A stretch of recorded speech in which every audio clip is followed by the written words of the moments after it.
pues discursivamente lo que han intentado trasladar es que nos llega el maná de la Unión Europea y que evidentemente todo eso utilizado para el progreso. Nos viene el maná, primero deberíamos recordar que esos fondos tienen un origen, que además yo creo que debemos reconocer que sobre todo no únicamente, el trabajo de las clases trabajadoras del centro y del norte de Europa. Una parte de esos fondos se van a retornar económicamente, con grandes intereses, vienen a cambio de pérdida de derechos.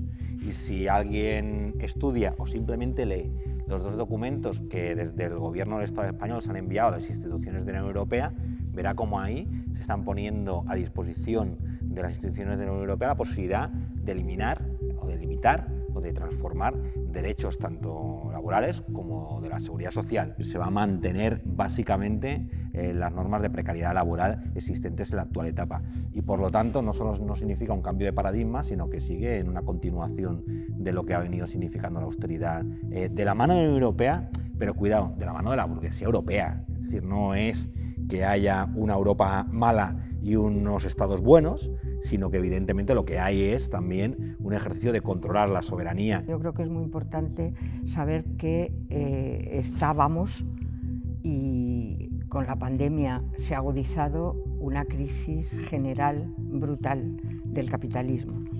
Una crisis que quiere decir que la productividad y la tasa de ganancia de las empresas está decayendo y lo que es más grave, yo siempre recuerdo que a finales de 2019 estuvo aquí el relator de Naciones Unidas para la extrema pobreza y dijo que en el Estado español había visto miseria que no había visto en los países más pobres de África y un dato que es que el 57% de las familias no tenían recursos suficientes para llegar a fin de mes o para comer carne una vez a la semana. El Estado español, desde la salida del Reino Unido de la Unión Europea, es contribuyente neto, o sea, es decir, el Estado español desde que salió en los últimos 2 años contribuye con 12.000 millones de euros anuales al presupuesto de la Unión Europea. Eso quiere decir que en el periodo de vigencia de los fondos vamos a haber aportado del orden de 50.000 millones de euros, han salido de aquí, de los trabajadores y trabajadoras del Estado español. Ante lo que estamos es ante una transferencia masiva de dinero público en una situación de crisis de las empresas a determinadas empresas privadas, ¿no? Y que ya veremos, pero lo vamos a pagar como deuda, como condiciones de recortes, es decir, es dinero nuestro que además vamos a pagar como mínimo 3 veces. Es decir, que eso es muy importante saberlo, ¿no? Y que a eso ha contribuido un escenario de pánico social que ha venido de la mano de la pandemia y de todas las medidas de confinamiento que han metido un miedo cerval en la cabeza de mucha gente y han tenido, que también lo veremos, un efecto de desmovilización y de desarticulación organizativa muy importante del movimiento popular, ¿no? En primer lugar, hay que recordar que los fondos de los que hablamos ahora, de los 140.000 millones de euros, han sido precedidos en el mes de abril del año pasado por una puesta a disposición de los bancos como avales del Instituto de Crédito Oficial de 100.000 millones de euros que luego se ampliaron a otros 40.000. Eso, las empresas, la pequeña y la mediana empresa que pedía créditos, no los obtenía. De hecho, la Comisión Nacional del Mercado de Valores ha encausado al Banco de Santander, a la Caixa y a la antigua Bankia por atentado contra los intereses públicos por haber utilizado mal esos créditos. Ese dinero llega a cambio de profundizar las contrarreformas que ya estaban en marcha en el año 2008. Es decir, que yo creo que es importante recordar lo que pasó por aquel entonces, que la deuda pasó de un 37% del Producto Interior Bruto a un 100%, mediante transferencias masivas a los bancos, que el gobierno ha renunciado a pedir. La banca se ha quedado con 68.000 millones de dinero público que no va a devolver. Ahora van a llegar 9.000 millones. Si se cumplen las condiciones exigidas por la Unión Europea, que son recortes de servicios públicos, recorte de las pensiones y privatización de las pensiones y reformas laborales, llegarán más. Es decir, es un chantaje en toda la regla por la cual el dinero público que llegue a la banca y a las grandes empresas va a llegar a condición de que el gobierno tome medidas contra los derechos laborales y sociales. A veces puede haber un autónomo, un pequeño empresario que esté pensando, pues muy bien, va a venir dinero que nos va a permitir respirar porque estamos a punto de la quiebra. Ese dinero no va a ir a parar nunca, ni a autónomos ni a pequeños empresarios, porque está pensado en una forma de gestión que el autónomo y el pequeño empresario ni se pueda poder plantear hacer a ellos. Y otra de las cuestiones que yo desconozco qué está pasando en el conjunto del Estado español, pero sí que puedo explicar lo que pasa en Cataluña, están convirtiendo a las comunidades autónomas en gestorías al servicio de las empresas, grandes empresas que son las que se llevarán esos fondos, en la forma en la cual les van a solicitar que presenten documentación y que les reconozcan la transferencia. Y por lo tanto, una vuelta más de tuerca. No vienen esos fondos ni para los servicios públicos, ni para los trabajadores y las trabajadoras, ni tan siquiera para los autónomos y las pequeñas empresas, sino que al final es trasvase de rentas del trabajo a rentas del capital. Nada más. Sería tan sencillo como que alguien de esos dos documentos que son públicos nos diga dónde está el reconocimiento de derechos, dónde está el avance de derechos y dónde están las políticas en favor de las clases trabajadoras. Del contenido de esos documentos hay un 95% de los mismos medidas que son contrarias a los derechos de los trabajadores y las trabajadoras y los servicios públicos. Y hay un 5% que ya veremos cómo se desarrolla, que pudiese no ser negativo.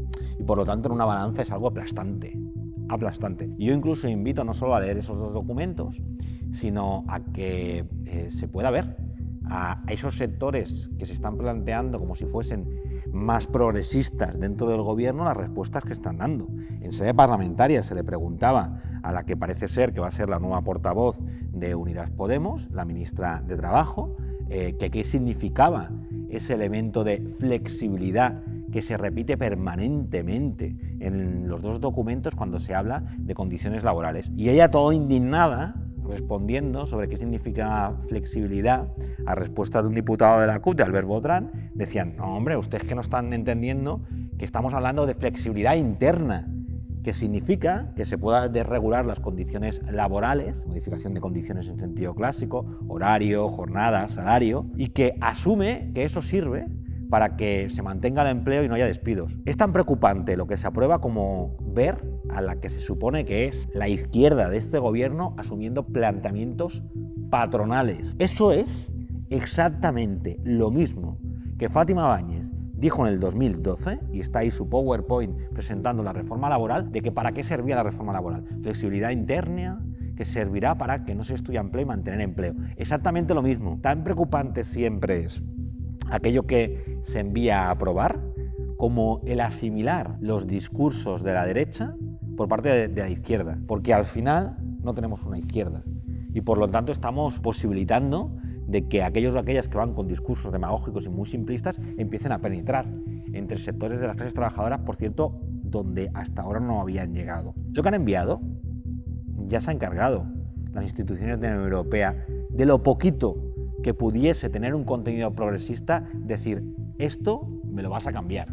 Y pongo un ejemplo muy concreto. Hay una pequeña medida que podría ser progresista desde el punto de vista de los derechos de los trabajadores y las trabajadoras, que es modificar la negociación colectiva. Y están pensando sobre todo el convenio de empresa que no sea preferencia aplicativa al convenio del sector. Pues ya lo has dicho, las instituciones de la Unión Europea, al gobierno español, eso, si va a ir en ese sentido, me lo modifica. Y por lo tanto, que nadie piense incluso que todo lo que pudiese aparecer, que es muy poquito, como progresista, va a acabar aprobándose. ¿Cómo va a llegar ese dinero? ¿Y cómo se ha hecho el Real Decreto de medidas urgentes de modernización de las administraciones públicas? El Gobierno ha llamado a la COE, y es la COE y los grandes despachos Garrigues, Pricewaterhouse, Deloitte, quien han hecho las líneas generales del Real Decreto al que luego ha puesto la firma el gobierno. Exactamente el mismo procedimiento, lo que pasa es que también con la participación de los bancos es cómo se están enviando a la Unión Europea los proyectos, porque eso es para financiar proyectos. Ferrovial dice que va a hacer taxis voladores, el coche eléctrico. ¿Qué pasa con la soberanía del Estado, de las comunidades autónomas? Es decir, en una situación de crisis dramática como la que estamos viviendo, ¿quién ha decidido que las prioridades en el Estado español es la reconversión verde y la digitalización? ¿En qué cabeza cabe eso? Con la gente en las condiciones en las que está viviendo, con los desahucios, con la luz, el agua, los despidos, los suicidios. ¿Quién planifica? ¿Qué soberanía tiene este país? El dinero va a ir a donde diga las grandes empresas y donde ponga la firma la Unión Europea, que es quien representa la oligarquía bancaria y de las multinacionales de la Unión Europea. Eso es muy importante tenerlo en cuenta, que de soberanía de este Estado absolutamente nada. Va a pasar exactamente lo mismo que pasó en el año 2011, cuando la deuda subía y vino la carta secreta del director del Banco Central Europeo y del socialdemócrata Fernández Ordóñez del Banco de España, planteándole a Zapatero que o privatizaba a manos llenas, o metía una reforma de las pensiones o otra reforma laboral, o nadie iba a comprar la deuda del Estado español. Y eso es lo que está haciendo, el que dicen ellos los autoproclamados progresistas o más progresistas de la historia. Este discurso hay que desenmascararlo, pero claro, es muy importante que el gobierno, la supuesta izquierda institucional y todos los medios de comunicación están diciendo que esto es la lluvia de oro que va a caer de la Unión Europea. Ese discurso hay que desenmascararlo. Hay que explicar a la clase trabajadora, hay que explicar a la pequeña y a la mediana empresa que ese discurso es mentira, absolutamente mentira, es exactamente al contrario de lo que están haciendo y es una herramienta de ataque sin precedentes. La primera tarea es que la gente explique en sus asociaciones, en sus sindicatos, en sus colectivos, qué es esto. La verdad de lo que es esto para estar en condiciones de reaccionar. Y estar en condiciones de reaccionar significa que tenemos que conseguir no fortalecer, sino reconstruir el movimiento obrero y popular. Y un elemento clave es el movimiento de pensionistas. El movimiento de pensionistas es la herramienta más fuerte que tenemos, más fuerte en algunos sitios que en otros, pero descentralizada, porque el primer ataque va a venir contra las pensiones. Y porque además el movimiento de pensionistas ha tenido la enorme inteligencia de no hablar solo de pensiones, porque si están vaciando los fondos de la Seguridad Social es porque hay contratos precarios, porque hay salarios bajos, porque hay una inestabilidad laboral enorme. Y en este momento puede decirse que el movimiento de pensionistas es la vanguardia de la clase obrera, también porque quienes lo están dirigiendo son las mujeres y los hombres que han sido líderes del movimiento obrero en los años 70, 80, que muchas veces se han ido a su casa descorazonados por traiciones sindicales y por toda la venta de la capacidad de lucha de la clase obrera que se ha producido por las grandes centrales sindicales. Y esa gente con esa memoria histórica, con su experiencia organizativa y con su voluntad de lucha, yo creo que en este momento es el pilar fundamental que tiene la capacidad no solamente de servir de punta de lanza, sino de unificar las luchas. Yo creo que es muy importante que esa unificación de las luchas, además, tenga un objetivo común, que recupere el no al pago de la deuda